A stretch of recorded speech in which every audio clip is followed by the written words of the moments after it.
అయిందమ్మా. ఏమండి అతనికి 12 రూపాయలు ఇచ్చి పంపించండి. అలాగే అయ్యగారు నిన్న తడికిల సత్యవతి కూడా 20 రూపాయలు కూరగాయలు తీసుకుందండి. డబ్బులు అడిగితే నీ దగ్గర తీసుకోమంది. అంటే దాంతో తిరగడం మీరు ఇంకా మారలేదన్నమాట.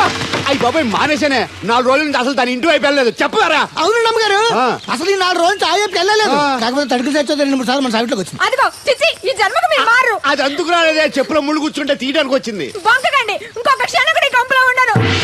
ఇది కాంపౌండ్ అని చెప్పి ఇంట్లోకి వెళ్తుంది. పెట్టి తెచ్చుకోద్దేటి వెళ్ళిపోతారు. సర్ది రెడీగా ఉంది. ఏమన్నా ముందు నన్ను పంపించండి, బేరాలు చూసుకోవాలి. దరిద్ర కొట్టేదవా నీ మూలంలో వచ్చింది ఈ దరిద్రం అంతానే. ఇదిగో దీని 12 దాన్ని 20 తీసుకో. చెల్లలేదు ఆ బ్యాలెన్స్ దాని కూరగాయలు ఇచ్చే సాయంకాలం వస్తా అని చెప్పు. అలాగే. అదిగో అదిగో సంబంధం లేదంటూనే దాని కూరగాయలకి డబ్బులు ఇచ్చేశారు. రేపటి కూరగాయలు కూడా డబ్బులు ఇచ్చారు. అది కదే లాభం లేదు. ఆ తడికల సత్యవతి ప్రాబ్లం పెర్మనెంట్ గా సాల్వ్ అవ్వాలంటే ఒకే ఒక మార్గం ఉంది. దాన్ని వదిలేయడమా? కాదు, మరి దాన్ని నీకు ఇచ్చి పెళ్లి చేయడం. ఆ తడికిల సత్యవతితో నాకు పెళ్ళా?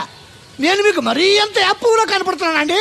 చెప్పేది పూర్తిగా నువ్వు దాన్ని పెళ్లి చేసుకున్నావు అనుకో, అప్పుడప్పుడు నీతో ఏదో పని ఉన్నట్టు వచ్చి వెళ్ళిపోతాను. నా పెళ్ళానికి అనుమానం రాదు.